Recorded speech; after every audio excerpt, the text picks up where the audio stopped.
13장 15절 봅니다.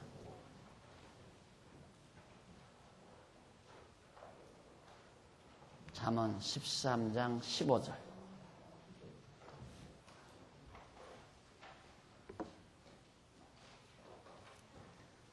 선한 지혜는 은혜를 베푸나 괴사한 자의 길은 험하니라. 무릇 슬기로운 자는 지식으로 행하여도 미련한 자는 자기의 미련한 것을 나타내느니라. 악한 사자는 재앙에 빠져도 충성된 사신은 양약이 되느니라. 훈계를 저버리는 자에게는 궁핍과 수욕이 이르거니와 경계를 지키는 자는 존영을 얻으리라. 소원을 성취하면 마음에 달아도 미련한 자는 악에서 떠나기를 싫어하느니라. 이하 15절로부터 25절까지가 지혜로운 자와 미련한 자의 행동 결과에 대해서 가르쳐주는 내용입니다. 미련한 자와 지혜로운 자의 행동의 결과, 즉 지혜로운 자의 행동은 어떤 결과를 맺으며 미련한 자의 행동은 어떤 결과를 맺는가. 이것은 물론 아시다시피 지혜로운 자는 하나님의 뜻을 기다리는 솔로몬을 뜻하는 얘기고요. 미련한 자는 다윗 아버지를 배반하는 반역하는 아도니아를 의중에 두고 지칭하는 말입니다. 그럼 우리 넘어가서 4238페이지 네 번째 줄에 보면 15절로 17절 내용이 나옵니다. 솔로몬이 아들에게 슬기로운 자와 미련한 자의 행위에 대해서 가르쳐주죠. 슬기로운 자는 어떻게 행하고 미련한 자는 어떻게 행하는가. 솔로몬은 아들에게 선한 지혜는 은혜를 베풀지만 괴사한 자의 길은 험하다면서 무릇 슬기로운 자는 지식으로 행하여도 미련한 자는 자기의 미련한 것을 나타낸다. 그렇게 15절 16절에서 말하죠. 여기서 물론 선한 지혜자 솔로몬 아까 말하듯이 스스로를 의인화한 것이고, 슬기로운 자는 솔로몬 스스로를 또 가르치고 있습니다. 괴사한 자나 또는 미련한 자는 부친 다윗 왕을 배반한 아도니아를 가르치고, 그리고 거기 지식은 여호와께서 창조하시고 섭리하시는 만사만물의 이치에 대한 경험에 의한 직관적인 식이라고 말했죠. 바로 그 지식. 그래서 솔로몬 스스로는 지혜로움으로 백성에게 은혜를 베풀며 여호와를 경외함을 아는 지식을 행한다. 은혜를 베풀고 지식을 행한다. 그게 지혜로운 자, 하나님을 경외하는 솔로몬이 하는 일이지만, 그러나 아도니아는 가야 하는 길이 험하며 자기 스스로의 미련함을 나타낸다는 그런 뜻으로 솔로몬이 밝혀주고 있습니다. 거기 충성된 사신이라는 말이 나오죠. 악한 사자는 부친 다윗 왕의 사신하 중 그 신하, 다윗 왕의 신하 중에 아도니아를 따르는 자, 그가 바로 악한 사자입니다. 그리고 충성된 사신은 다윗 왕의 신하 중에 솔로몬을 따르는 자. 그러니까 악한 사자, 악한 사신 신하를 말하는 거죠. 악한 신하는 다윗 왕을 배반하고 아도니아를 추종하는 사신. 그리고 역시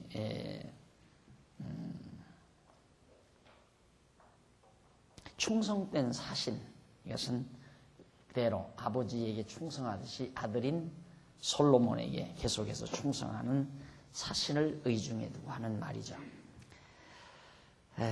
그래서 아도니아를 따르는 신하는 재앙에 빠져들어도 솔로몬을 따르는 신하는 재앙에서 구출된다. 거기 양약이라는 말이 나오죠. 구출하다, 살려낸다, 치료하다라는 그런 의미를 지닙니다. 그러니까 역시 충성된 사신, 아까 17절 내용에 그런 말이 나오죠. 악한 사자는 재앙에 빠져도 충성된 사신은 양약이 된다. 양약이 된다는 그런 번역보다는 구출된다, 살아난다, 살아남는다 이런 뜻으로 번역이 되는. 그러니까 실제로 역사상에서 아도니아를 따라간 어리석은 사신들은 다 죽었습니다. 그러나 끝까지 다윗에게 충성하고 이어서 솔로몬에게 충성한 사신들은 죽지 않고 살아남게 됐죠. 그런 역사적인 내용을 의중에 두고 솔로몬이 말합니다. 거듭 말씀드리지만 15절로 계속해서 읽어 내려가면 매 절마다 끊어지는 것 같아요. 내용이 매 절마다 딱딱 끊어지는. 그래서 토막지식처럼 들리지만 이 말을 하면서 교훈하는 솔로몬으로서는 토막지식이 아니라 총체적인 하나의 논리성을 가지고 지금 교훈하는 내용입니다. 자, 그럼 그 뒤에 18절로 21절 밑에서 6째 줄 보면 이것은 아들에게 훈계를 듣는 자와 듣지 않는 자에 대해서 누가 훈계를 듣고 누가 훈계를 아버지 훈계를 듣지 않는가. 솔로몬은 아들에게 훈계를 저버리는 자에게는 궁핍과 수욕이 이르거니와 징계를 지키는 자는 존영을 얻는다 라고 말하죠. 여기서 훈계란 말, 자, 우리가 이런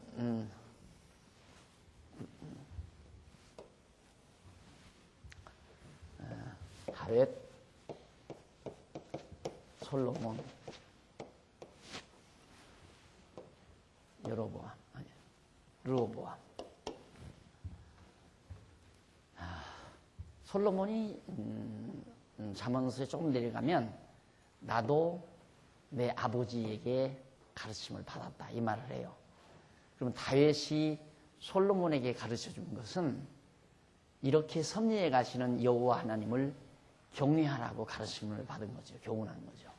또 솔로몬도 자기 아들에게 이제 아버지에게서 배운 대로 내가 너에게 교훈을 하는데 그건 하나님의 계획대로 이렇게 섭리하시는 여호와 하나님을 경외하고 섬겨라. 그게 바로 지금 솔로몬이 아들 르호보암에게 하는 교훈이란 말입니다. 그런데 성경은 단순히 교훈, 훈계 이런다 이 말이에요. 그러면 봐라, 성경은 부모의 훈계를 잘 듣는 사람, 이 사람은 모든 일이 잘 된다. 거기 보면 아들에게 훈계를 저버리는 자에게는 궁핍과 수욕이 따른다. 부모 말씀 잘 듣지 않고 살아가면 가난해지고 많은 사람들에게 수치를 당한다. 이런 도덕적인 교훈을 남길 수밖에 없죠. 그래서 부모에게 잘하라, 막연히. 그러나 여기서 말하는 훈계를 듣는 아들에게 아들에게 훈계를 저버리는 자에게는 궁핍과 수욕이 따른다. 만약에 르호보암이 솔로몬의 훈계를 저버리고 딴 길로 갔다. 그럼 궁핍과 수치가 따르게 돼 있죠. 아버지가 말하지 않았는데도, 즉 다윗이 명하지도 않았는데도 제멋대로 나가가지고 아도니아가 왕으로 군림하잖아요. 결국은 아버지의 교훈을 듣지 않은 아도니아는 정말 불쌍하고 처참하게 돼버렸잖아요. 그러나 아버지의 말씀대로 손을 들어줄 때까지 차분하게 기다렸던 솔로몬은 왕좌에 앉아서 결국 나라를 다스리는 영광을 차지하게 됩니다. 그러니까 그런 역사적 배경을 안고 지금 솔로몬이 아들에게 교훈하는 말이지, 유교적인 도덕적 기준에 의해서 부모 말씀을 거역하면 가난하고 수치를 당하게 된다, 그런 벌받는다, 이런 식의 교훈이 아니라는 것을 알 수 있습니다. 그 다음 소원을 성취하면 마음에 달아도 미련한 자는 악에서 떠나기를 싫어한다. 소원을 성취하면 마음에 달다. 이는 훈계를 듣지 아니하고 부친 다윗 왕을 배반한 아도니아, 미련한 아도니아에게는 가난과 수욕이 이르지만 경계를 지키는 솔로몬 스스로는 왕위에 오르는 존영을 얻어 소원을 이룬 마음의 기쁨을 누린다는 뜻으로 말한 거죠. 솔로몬은 아버지의 인도하심에 따라서 자기 소원대로 왕좌에 앉잖아요. 그러나 아도니아는 먼저 서둘다가 결국 망해버리고 말았어요. 그래서 역시 악에서 떠나기를 싫어한다. 미련한 자, 아버지의 훈계를 듣지 않는 미련한 아도니아는 악에서 떠나기를 싫어하고 계속해서 아버지를 배반하고 왕이 되려다가 결국은 망하고 만다. 자, 그러면서 솔로몬은 계속해서 그리고 지혜로운 자와 39페이지 나오죠. 두 번째 줄. 지혜로운 자와 동행하면 지혜를 얻고 미련한 자와 사귀면 해를 받는다면서 이거 정확하잖아요. 지혜로운 자 솔로몬과 동행하면 지혜를 얻게 돼요. 하나님 경외하기를 얻게 되지만은 미련한 자와 사귀면 저렇게 반역자와 동행하게 되면 사귀고 동행하게 되면 결국 해를 받게 되진다. 재앙은 죄인을 따르고 선한 복음은 의인에게 이른다고 하면서 이는 지혜로운 솔로몬 스스로를 따르는 백성은 여호와 경외하는 지혜를 얻지만 여기 나와 있잖아요. 자, 그런 의미에서 솔로몬이 지금 아들에게 솔로몬의 지식 실제로 자기 생전에 이 직관적 지식이죠. 직관적 지식. 실제로 자기가 눈으로 보고 느낀 거죠. 몸으로 느낀 거예요. 실제로. 자기가 눈으로 보는 앞에서 아도니아가 망하고 자기가 실제로 왕위에 오르는 것을 경험하고 직관적으로. 그게 바로 솔로몬이 가지고 있는 지식입니다. 그러니까 이 지혜를 바탕으로 솔로몬은 지혜를 가지고 있는, 지식을 가지고 있는 거죠. 이 지식을 아들에게 지금 훈계하고 있는 겁니다.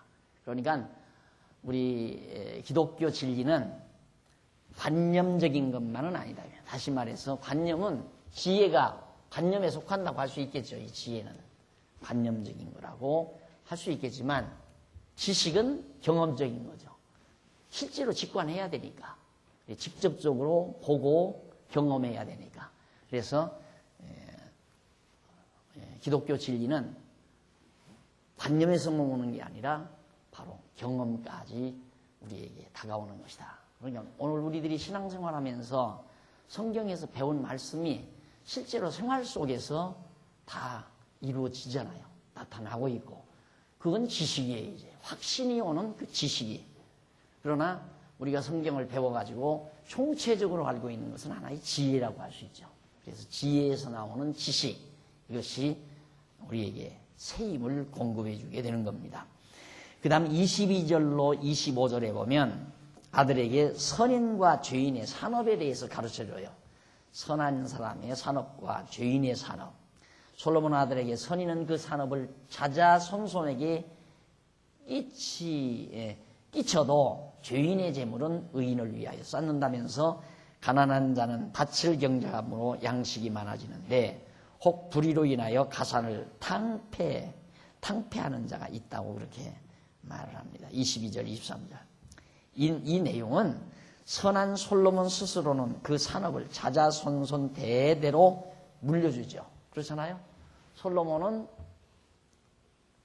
틀림없이 아버지에게서 물려받은 그 부와 영화를 자기가 물려받고 자기가 누리는 부와 영화를 아들에게 또 물려주고 르호보암은 또 자기 아들에게 물려주고 또 그 아들에게 물려주고. 그래서 역대기에는 그 아들 나온다고 그랬죠. 그 아들 누구누구가 아버지 뒤를 이어서 왕위에 올랐더라. 그러니까 선인이란 말은 하나님이 정하신 자, 하나님의 택함을 받은 자, 의인, 선인, 지혜로운 자 다 똑같은 말이에요. 지혜로운 자, 의인, 선한 자 이런 말들이 전부 하나님의 택한 백성을 말하고 미련한 자, 악인 또한 불의한 자 이건 다 하나님의 불택자들을 지칭하는 말이고.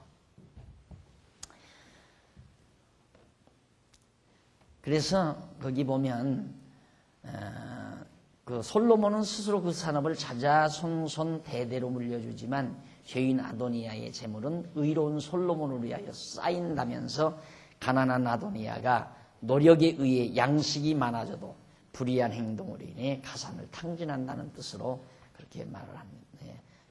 의미를 두어서 밝혀준 교훈 내용입니다. 그리고 이제 초달, 곧 매질이죠. 매를 때리는 것. 매질을 참아 못하는 자는 그 자식을 미워함이라며 자식을 사랑하는 자는 근실이 징계한다고 했다.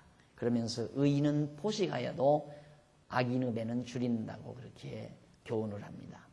이는 부모의 징계를 받으며 자란 의로운 아들은 배부르게 먹을 수 있지만 매를 맞지 아니하고 자란 악한 아들은 굶주리게 된다는 뜻으로 말합니다. 곧 의로운 솔로몬은 스스로는 부요를 누리고 악한 아도니아는 굶주린다는 뜻입니다. 예, 아버지의 말, 다윗의 말, 아버지의 말을 잘 듣고 여호와 경외하기를 배운 솔로몬은 하나님의 뜻을 따라 그 뜻을 기다리고 결국 그 뜻대로 왕위에 올라앉아서 부를 누리지만 아버지가 시키지도 않았는데 아버지를 배반하고 나가서 왕위에 오른 아도니아는 처참하게 돼버리고 말았다. 그렇게 결과에 대한 내용을 밝혀주고 있습니다. 자, 그 다음 이제 그런 내용들인데 그런 내용들에 대한 종합적인 내용이 4240페이지에 위에서 7째 줄 바꾼 데 나오죠. 이상과 같이 여호와 하나님께서 솔로몬 아들에게 훈계를 듣는 아들들을 왕으로 세우심에 있어 명철에 대한 자문을 가르쳐 주도록 섭리하신 내용을 지금까지 우리가 살펴본 거예요. 그러니까 하나님께서 누구를 세우느냐? 하나님께서는 훈계를 듣는 아들을 왕으로 세운다. 훈계를 듣는 아들. 그러니까 다윗의 훈계를 들은 솔로몬을 왕으로 세우고 또 솔로몬의 훈계를 듣는 르호보암을 왕으로 세운다. 그러니까 르호보암아, 너 내 훈계를 잘 들어라. 그 얘기죠. 그러니까 여호와께서는 훈계를 잘 듣는 아들로 하여금 왕위에 오르도록 하신다. 그 다음 이제 14장에서 15장 넘어갑니다. 2400페이지 제일 밑에 보면 한쪽 가로 3번 나오죠. 여호와 경외하는 자를 세우신다. 두말할 거 없잖아요. 아버지의 훈계를 잘 들었던 솔로몬, 여호와 하나님을 아니까 경외하게 되고 또 솔로몬의 훈계를 잘 듣는 르호보암, 여호와 경외하기를 배우는 거죠. 그러니까 여호와 경외하는 자를 바로 이스라엘의 통치자로 하나님께서는 세우신다. 훈계 듣는 자를 세우고 여호와 경외하는 자를 왕으로 세우신다. 그래서 잠언은 하나님의 주권성을 찬양하는 내용이라고 그랬죠. 하나님은 당신을 경외하는 자로 나라의 왕, 통치자로 세우시는 하나님. 그래서 하나님 주권이 하나님께 있다는 사실을 노래하는 것이 바로 잠언이라고 그랬습니다. 41페이지 제일 위에 보시면 잠언 14장 15장 여호와 하나님께서 솔로몬 아들에게 여호와 경외하는 자를 왕으로 세우심에 있어서의 명철에 대한 잠언을 가르쳐 준다고 했어요. 그 내용 가운데 14장 대략적으로 조금 보십시다. 14장 1절로 14절은 지혜로운 자와 미련한 자의 행동에 대해서 가르쳐줘요. 누가 지혜롭고 어떻게 하는 자가 지혜롭고 어떻게 하는 자가 미련한가 그거에 대해서 가르쳐줍니다. 그리고 15절로부터 27절은 지혜로운 자와 어리석은 자가 행한 것에 대해서 가르쳐줘요. 지혜로운 자는 어떻게 행하고 미련한 자는 어떻게 행한다. 그리고 28절로 15장 1절은 명철한 의인과 어리석은 악인의 행동의 결과에 대해서 가르쳐줘요. 그리고 15장 2절로 10절은 지혜자와 미련한 자의 훈계 태도와 그 결과에 대해서 가르쳐주고 15장 11절로 19절은 명철한 자의 마음의 자세 그리고 행동에 대해서 가르쳐주고 20절로 33절은 지혜자와 미련한 자의 행동과 그 결과에 대해서 가르쳐줍니다. 계속 자기가 경험했던 이 사실에 대해서 아들에게 그 지식을 아들에게 전해주는 겁니다. 어떻게 보면 역사 교육을 통한 교훈이라고 할 수 있죠. 내가 실제로 경험한 역사. 그래서 경험에서 나오는 훈계, 이 지혜죠. 그래서 어른들의 훈계가 지혜가 담겨 있다는 얘기는 바로 그겁니다. 그런데 물론 이 지혜는 하나님이 전제되죠. 하나님께서 모든 걸 주관한다는 대전제 아래서 이제 지혜라는 것이 가능하지만 하나님을 모르는 자들의 입장에서는 잘못하면 고집이에요. 자기 경험에서, 자기 경험에 의해서 나오는 거기 때문에 그 경험이란 확실한 어떤 원리 없는 경험밖에는 없단 말입니다. 그러니까 이론과 경험, 이론과 실제, 이론에 맞는 실제, 이게 이제 진리 아니겠어요? 진리. 이론적인 실제가 돼야 되거든요. 그런데 이론은 없어요. 왜? 하나님을 모르니까. 이론, 원리, 이것은 원리고. 이건 방법이란 말입니다. 방법. 역사 방법. 그러니까 하나님을 모르는 분들은 자기가 살아온 방법에 대해서밖에는 가르칠 수가 없어요. 그 원리를 못 가르친다 이 말입니다.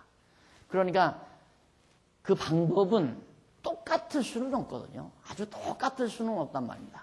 예를 들면 여기서 방법을 말한다면 솔로몬이 야 형이 아버지를 대적하고 왕위에 올랐다가 망하더라. 그리고 내가 왕이 됐다. 그러니까 너도 틀림없이 네 형이 왕이 될지 모른다. 왕이 되려고 하다 망한다. 그럼 네가 왕이 된다. 근데 형이 왕이 되지 않잖아요. 솔로몬의 신하가 왕위에 오르지. 나라를 갈라가지고 나가지. 여기서는 아야 왕의 자리에 올라가 버리지만 여기는 나라를 갈라가지고 나가서 왕을 세운단 말이에요. 신하가. 이게 방법적으로 다르잖아요.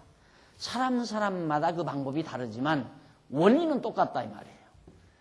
이 하나님의 정하신 뜻을 거역하는 자는 망한다. 이 악인이고 죄인이고 미련한 자이고 하나님의 뜻을 깨닫고 살아가는 자, 그러면서 하나님 여호와 경외하는 자는 지혜자고 의인이고 선한 자다.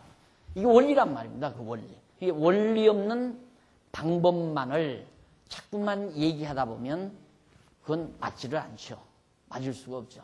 그래서 하나님을 모르는 자들의 경험이란 자칫 잘못하면 도리어 우리에게 피해를 가져다 줘요. 우리에게 해를 가져다 준다 이 말. 그래서 제가 항상 누구를 간증을 안 시키잖아요. 저도 역시 비교적 간증을 내 살아온 생애 속에서 있는 간증을 비교적 말하지 아니하고 참고도 위해서 살짝 들어 가끔은 얘기해도 간증이라는 게 왜 못 쓰냐면 어떤 사람이 나와서 간증을 하면 모든 성도가 자기가 그 사람 된 것처럼 생각을 해요. 그래서 그 사람처럼 자기도 될 것처럼 기대를 가져요. 그거 안 맞거든요. 그 사람은 그렇게 됐지만 다른 사람은 그렇게 안 될 수도 있다면 말입니다. 방법이기 때문에 하나님께서 방법은 여러 가지 다양한 방법으로 원리는 똑같지만 방법은 다양하게 하나님께서 사용하시기 때문에 그래서 하나님을 모르는 자의 경험적 지식이라는 것은 우리에게 도움이 안 된다. 그러니까 역사교육이라는 것이 별로 도움이 안 돼요. 일반적인 역사. 하나님을 아는 상태에서 역사교육은 매우 좋은 거죠. 실상 성경을 보면 역사교육 아니에요. 하나님에 의한 역사 섭리를 설명하면서 거기에서 이 하나님을 우리에게 가르쳐 주는 거니까. 그래서 하나님을 전제로 한 경험과 하나님을 전제로 하지 아니한 자기 경험, 이것은 하늘과 땅 차이로 의미가 달라진다. 그래서 하나님을 모르는 자, 그래서 에베소서에 봐도 주 안에서 부모에게 공경하라. 그리스도 안에서 사는 하나님을 인정하는 부모는 아들, 자녀들에게 소중한 교훈을 남기죠. 경험을 통해서 얻어진 지식, 참 지식이죠. 하나님을 전제로 한 지식이니까. 그런 참 지식을 자녀들에게 줄 수 있기 때문에 소중하고 값진 거지만 하나님을 전제로 하지 아니한 교훈은 사실 도리어 해를 가져다 줄 수도 있다라는 얘기입니다. 자, 그러면 우선 14장 1절로 14절에 보면 지혜로운 자와 미련한 자의 행동한 것에 대해서 가르쳐줘요. 어떻게 행동하는가? 무릇 지혜로운 여인은 그 집을 세우되 미련한 여인은 자기 손으로 그것을 허느니라. 정직하게 행하는 자는 여호와를 경외하여도 패역하게 행하는 자는 여호와를 경멸히 여기느니라. 이제 여러분들도 잠언서 해석할 수 있겠죠? 강의할 수 있겠죠? 우선 한번 보십시다. 1절로 4절 그 중간쯤 42페이지 중간에 보면 1절로 4절 나와요. 솔로몬이 아들에게 집을 세우고 허는 것에 대해서 가르쳐줘요. 누가 집을 세우고 누가 집을 허는가, 누가 가정을 망치고 가정을 흥하게 세워나가는가 하는 얘기죠. 여기서는 이제 누가 왕가를 세우고 누가 왕가를 패망케 하는가 그런 얘기예요. 솔로몬은 아들에게 말하기를 무릇 지혜로운 여인은 그 집을 세우되 미련한 여인은 자기 손으로 그걸 헌다고 했어요. 이는 여호와를 경외하는 지혜로운 솔로몬의 모친 밧세바, 이 지혜로운 여인이죠. 밧세바가 솔로몬을 직접 낳은 어머니라고 그랬잖아요. 그 밧세바가 왕가를 세웠어요. 사실은 이미 아도니아가 왕위에 올랐는데 솔로몬을 낳은 밧세바가 다윗 왕에게 가서 사실을 고해가지고 다윗이 솔로몬을 불러다가 손을 잡아서 왕만세를 부르게 만들어가지고 결국 다윗 왕가가 견고히 서게 만들었다. 근데 미련한 여인은 뭔가? 미련한 여인은 자기 손으로 그걸 한다고 했는데 바로 여호와의 뜻을 모르는 아도니아의 모친인 미련한 핫깃. 그게 아도니아를 낳은 건 다윗의 아들이지만 아도니아라고 하는 아들을 낳은 핫깃은 다윗의 아내입니다. 핫깃은 그 가정을 무너뜨린다는 뜻으로 그렇게 교훈한 것이다. 그러면서 정직하게 행하는 자는 여호와를 경외하여도 패역하게 행하는 자는 여호와를 경미하게 한다. 여기서 정직하게 행하는 자 솔로몬이죠. 패역하게 행하는 자 아도니아고. 그 다음 이제 솔로몬은 밑에서 네 번째 줄 뒷부분에 보시면 솔로몬은 여호와의 정하신 뜻대로 올바르게 행하는 지혜로운 자신은 여호와를 경외하지만 여호와의 뜻을 거역하여 패역하게 행하는 미련한 아도니아는 여호와를 멸시한 사실을 의중에 두고 교훈한 얘기입니다. 그 다음 미련한 자는 교만하여 입으로 매를 자청하고 지혜로운 자는 입술로 스스로 보전한다. 이는 자기 가정을 무너뜨리는 미련한 자는 교만하여 여호와를 거역하는 말을 하므로 매를 자청하고 왕가를 세우는 지혜로운 자는 여호와를 경외하는 지혜로운 말로 스스로를 보호한다. 핫깃과 그 다음 밧세바라고 하는 두 여인의 행위에 대한 것을 의중에 두고 한 말입니다. 그러면서 소가 없으면 구유는 깨끗하려니와 소의 힘으로 얻은 것이 많다고 합니다. 갑자기 무슨 여인 찾고 하다가 갑자기 소가 없으면 구유는 깨끗하다. 그래서 성경학자들이 성경에는 통일성이 없다. 통일성. 논리적 통일성이죠. 너무 분명하잖아요. 통일성이 없다는 학자들의 말이 너무 분명해요. 갑자기 지혜로운 여인, 어리석은 여인 하다가 왜 갑자기 소가 구유가 없으면 소 구유가 없으면 뭐는 깨끗하고 구유는 깨끗하고 소가 없으면 구유는 깨끗하고 그러면서 소에 대한 얘기가 갑자기 나오니까 도대체 뭔 얘기인지를 모르겠다 이 말이에요. 그래서 여러분들이 실제로 오늘 이렇게 강의를 듣는 여러분들의 강의에 대한 가치를 인정하시려면 언제 시내 서점가라도 나가실 기회가 있으면은 기독교 서점에 들려보시면은 그 주석들이 나와 있어요. 시리즈로 쫙. 그러면 잠언서가 기록되어 있는 잠언서 주석해 놓은 그 부분만이라도 잠깐 한 10분 정도만 봐도 이 부분 찾아 읽을 수 있잖아요. 엉망이죠. 그러니까 통일성이 없다 그 말이에요. 성경은 통일성이 없다. 그럼 통일성이 없으면 이론이 없다 이 말이에요.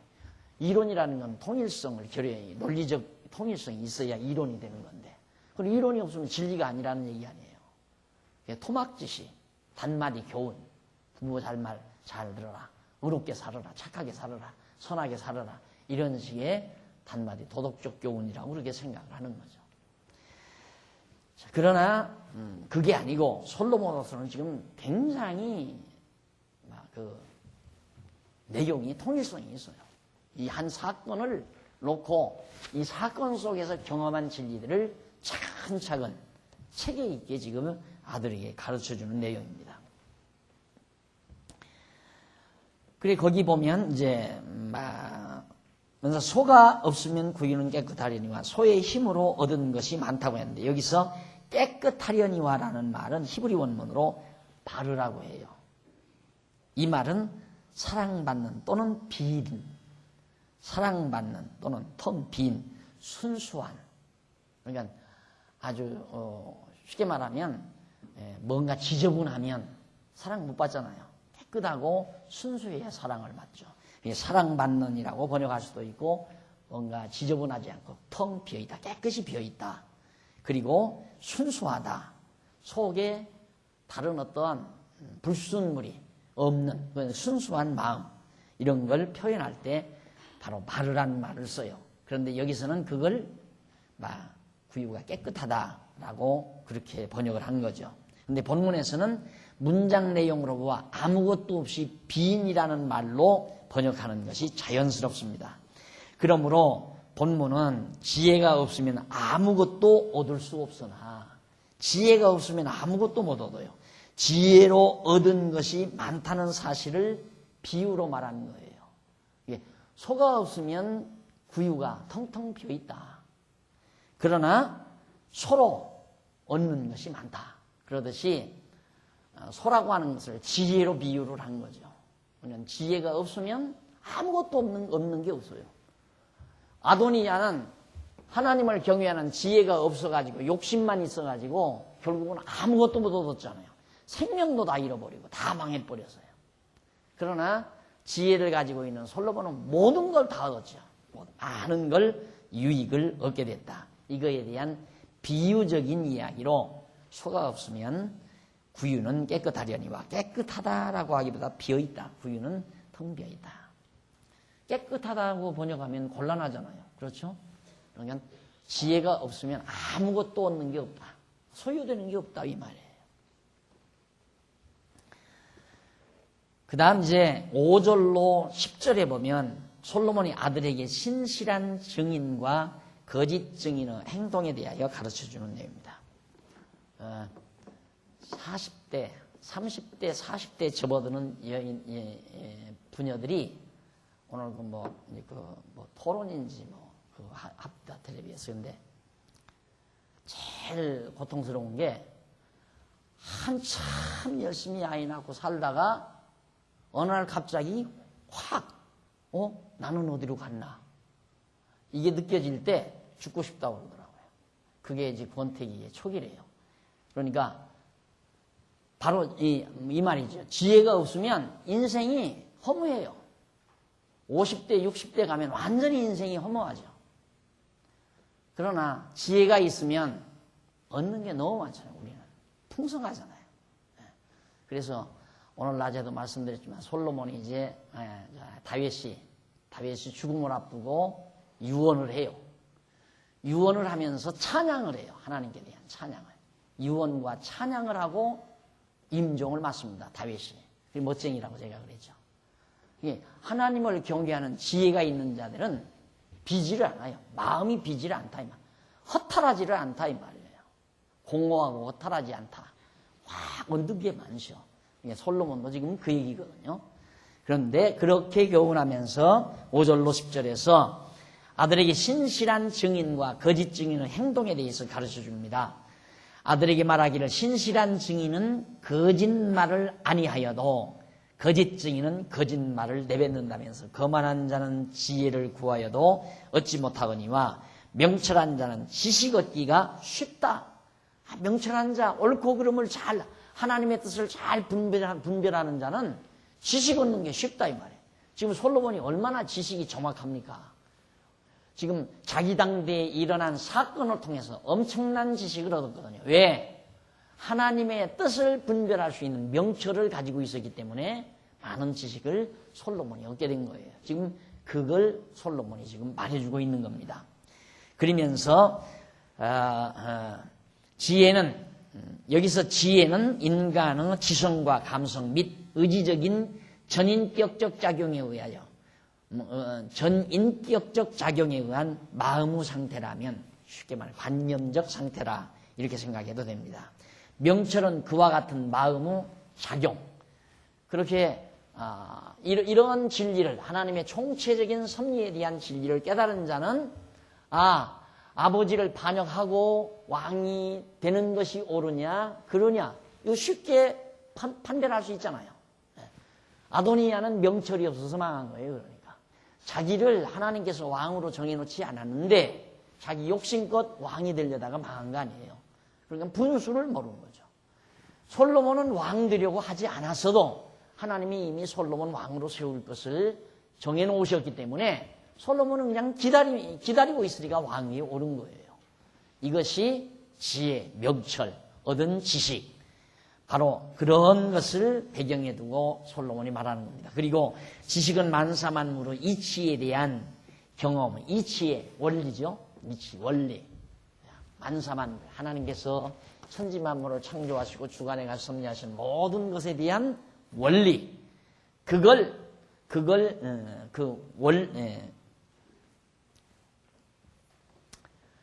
만사만물의 이치에 대한 경험에 의한 직관적인 식, 아까 말했죠? 직접적으로 눈으로 보고 경험하는 속에서 얻어지는 지식을 말한다. 인식을 말한다.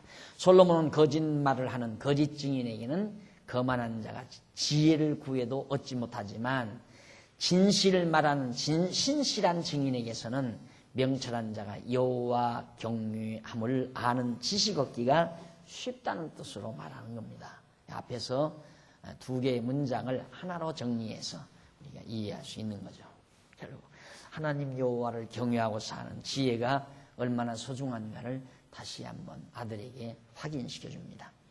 그리고 미련한 자의 앞을 떠나라면서 그 입술에 지식이 있음을 보지 못했습니다. 미련한 자의 앞을 떠나라. 내가 보니까 아도니아에게 전혀 지식이 없더라 이 말이에요. 그러니까 앞으로 너도 장차 미련한 자가 나타나거든 그 앞을 떠나야 된다. 미련한 자 앞에 있으면 너도 함께 미련한 패거리가 되지니까 미련한 자를 너는 떠나야 된다. 지금 그 얘기입니다. 그리고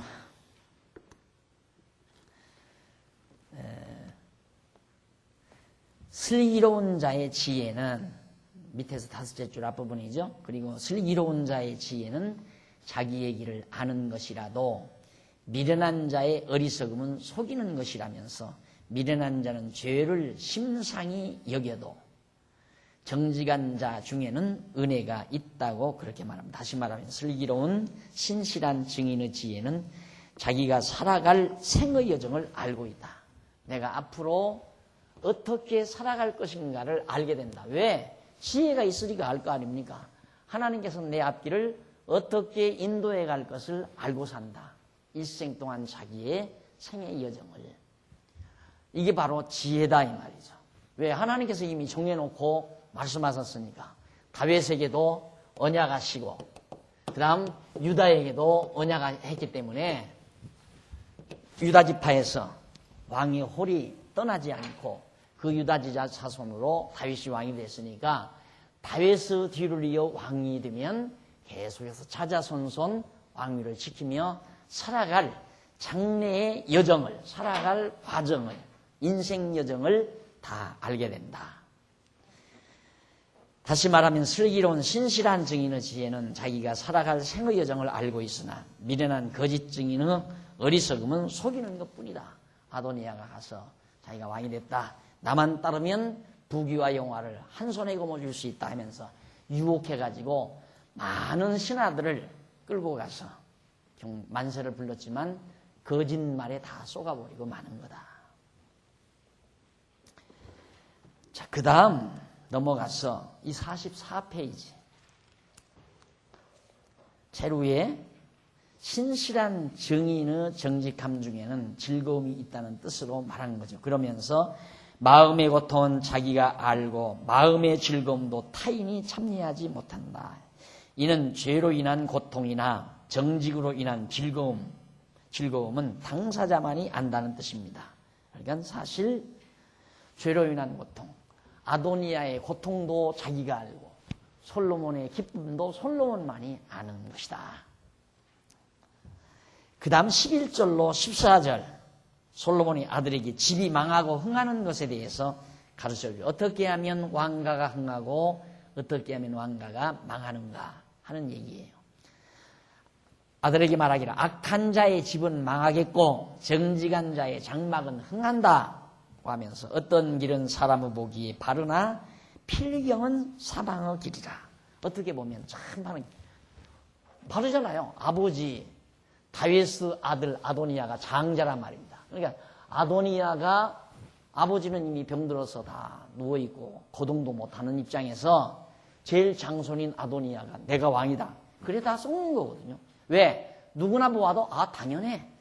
장자 아도니아가 왕위에 올라가는 건 당연한 일이야. 그래서 거기 협력해가지고 한평생 부와 영화를 누리기 위해서 아도니아가 따랐다 이 말이죠. 이게 사람 보기에는 옳은 것 같다 이 말이죠. 그러나 그 길이 악한 길이다.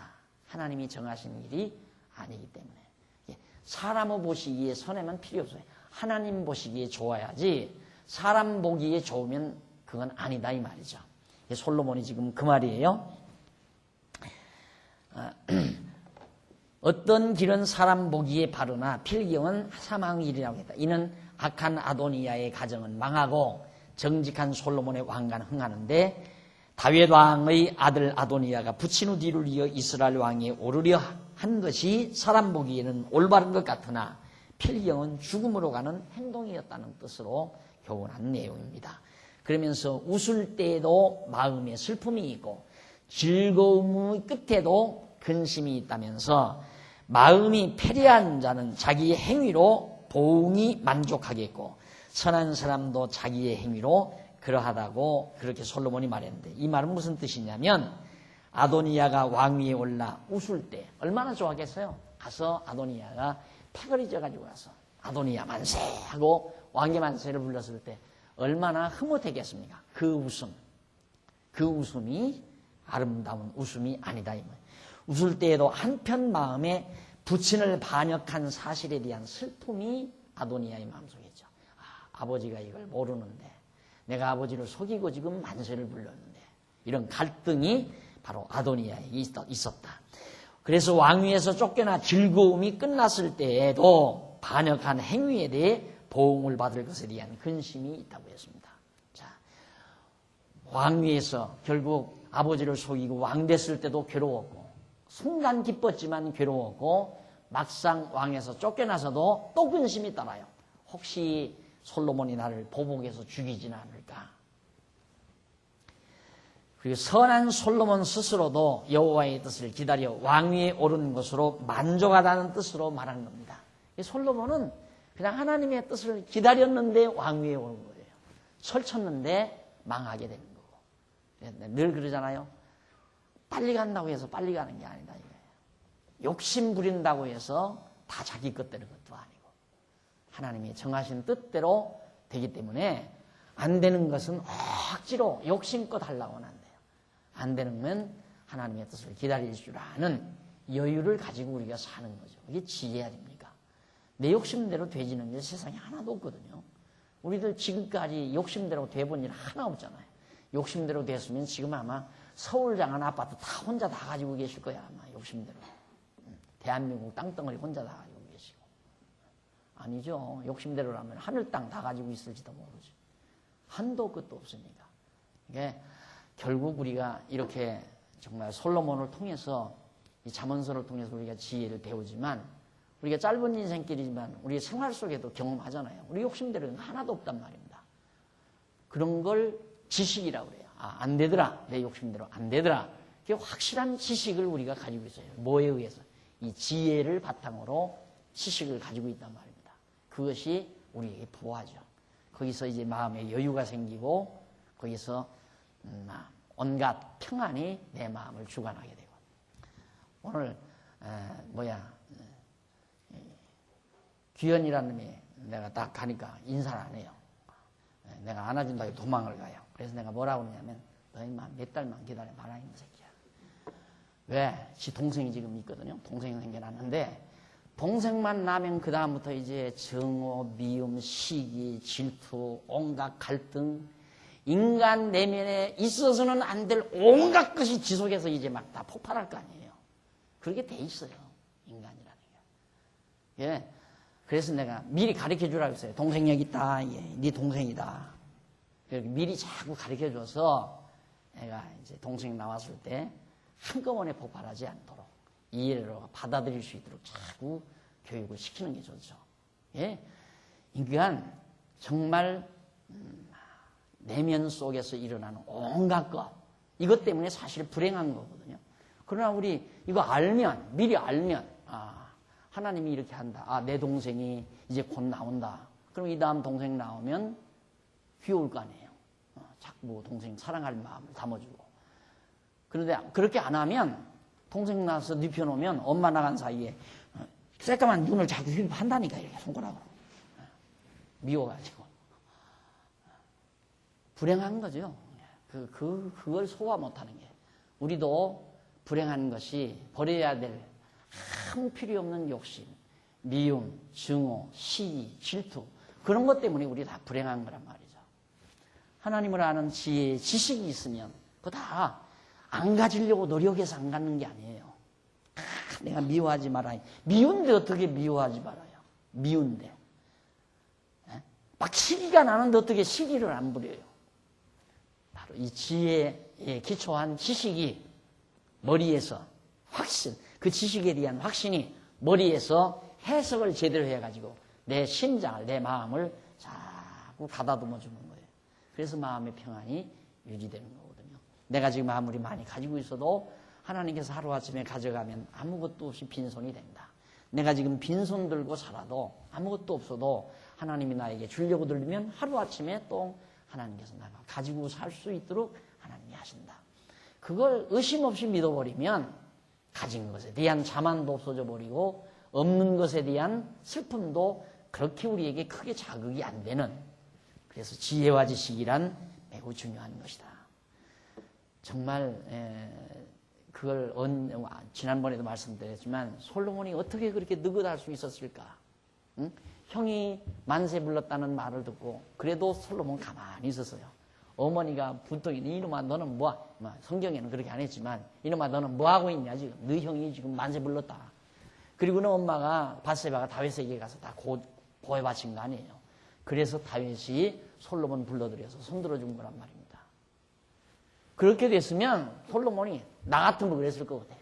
당장 내가 솔로몬이라면 형이고 나발이고 없어요. 그냥 당장 다 학살해버리고 다 처단 다 해버려죠. 그 아도니아 따랐던 모든 무리도 전부. 그런데 솔로몬의 마음 가운데 너그러움이 있었잖아요. 절대 죽이지 못하게 했어요. 죽이지 못하게 했는데도 저절로 죽잖아요. 다윗도 그 말을 하죠. 다윗도 제 부하들을 데리고 이제 사울 왕에게 쫓김을 받아 막 돌아다닐 때, 그때 그 사울 왕이 군인들을 틈바구니에서 자기 따라다니는 사람들의 무리들의 틈바구니에서 피곤해서 잠이 들었어요. 그걸 다윗의 무리가 나와서 그걸 봤단 말입니다. 그러니까 다윗의 무리가 군인이 허락만 하십시오. 내가 이 창을 빼가지고 그냥 한 번 꽂으면 끝납니다. 사울왕 한 번 꽂으면 끝난다 이거예요. 근데 이 당시에는 다윗이 사울왕에게 들통만 이미 나타났다 하면 그냥 가는 거예요. 다윗은. 그렇게 살벌한 상황에서 다윗이 뭐라 그러냐면 아소라 이 말이에요. 어쨌든 하나님께서 기름 부어 세운 왕인데 내가 왜 그 사람을 죽이냐. 내가 죽이지 않아도 죽어야 될 사람이라면 하나님이 절대로 이방인의 손을 들어서라도 그를 죽일 거니까 우리 손으로는 다치지 말자. 그러고 안 놔두잖아요. 그게 너그러움이라는 것도 성품이 좋아서 너그러워지는 게 아니에요. 이렇게 섭리하시는 하나님의 뜻을 알 때 자연히 너그러워지는 거죠. 맞다. 내가 미워하고 원수가 불의하지 않아도 저 사람이 망할 사람 같으면 하나님이 망하게 한다. 그걸 아니까 그냥 너그럽게 기다릴 수 있고 참을 수 있고, 그리고 바로 그 지식이, 그 지혜를 바탕으로 한 그 지식이 내 심장을, 내 마음을 그렇게 하도록 다스려가는 겁니다.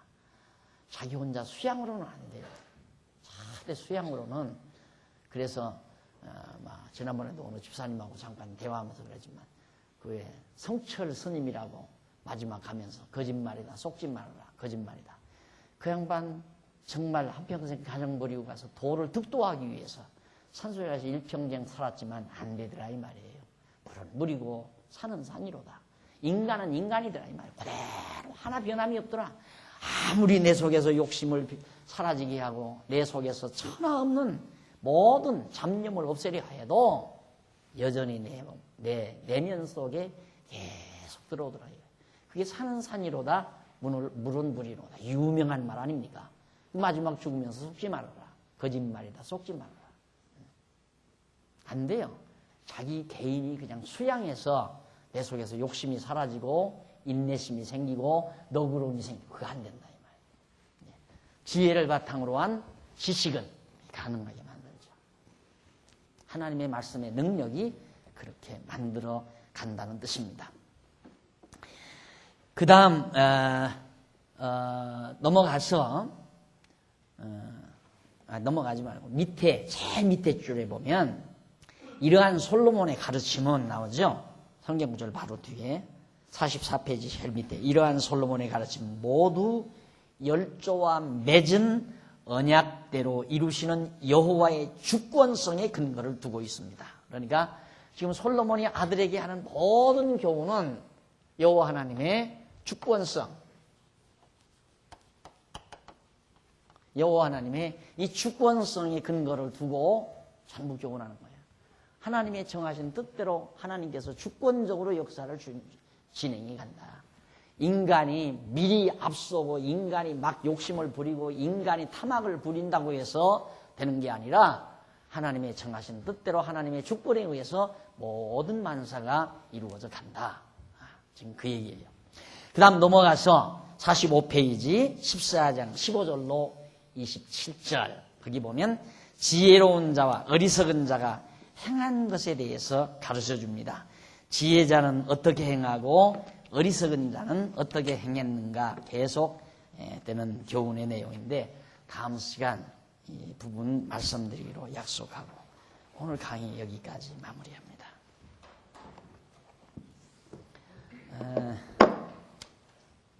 광고 말씀이네요. 10월 23일 이번 토요일입니다.